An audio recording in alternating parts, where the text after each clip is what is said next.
Dans cette vidéo, on va parler couleur de leurre. C'est vrai que quand on est chez le marchand, on arrive devant les murs de leurre, on se dit mais pourquoi je prendrais plutôt cette couleur que plutôt cette couleur? Et en fait, il y a quelques règles à respecter qu'on va décrire maintenant.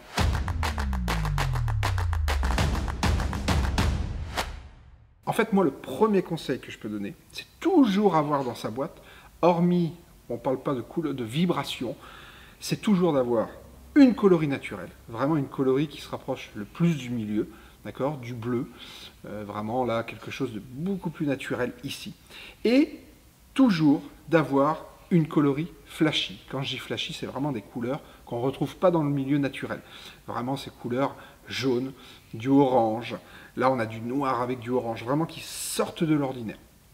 Et là, en fait, les règles sont assez simples. En fin de compte, moins on a de luminosité et plus notre milieu est chargé, donc moins il est clair, moins le lot est clair, plus je vais passer des leurres de coloris vraiment flashy pour vraiment faire un contraste dans l'eau et sortir la masse en fin de compte dans l'eau.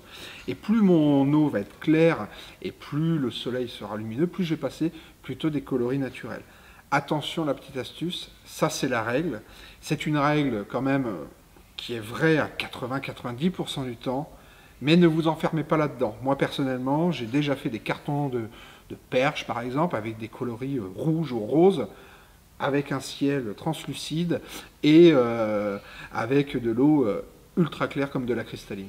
Ça, c'est vraiment à garder en mémoire, c'est une petite astuce. Alors vous allez me dire, mais pourquoi on retrouve une multitude de couleurs?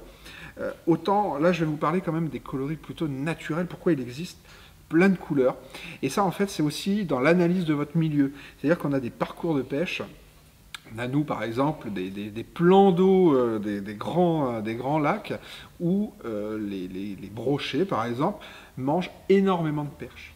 Et ben c'est vraiment le leurre, par exemple la coloris que je vais sélectionner avant d'aller dans ce milieu, c'est vraiment des coloris typés perche. Dans des milieux où on sait, il faut analyser, alors ça prend du temps, où il y a une grosse présence de tanches, et ben on peut ressortir des couleurs plutôt comme ça, des couleurs plutôt dorées. Ou des milieux où c'est plutôt des brèmes ou des gardons, et ben là on va plutôt partir sur des couleurs dans ce sens-là. On reste quand même dans les coloris naturels, mais vraiment dans l'analyse du milieu, et ça explique aussi pourquoi on peut avoir une multitude aujourd'hui de leurres et de couleurs différentes. Ça va permettre en fait d'affiner notre pêche. Je ne dis pas que je ne ferai pas de poisson avec ce leurre-là, mais j'ai plus de chances, suivant mon analyse, de faire des poissons avec ce leurre-là dans un milieu où il y a plus de gardons, des choses comme ça. Voilà l'analyse que j'en ai, et ça c'est hyper important.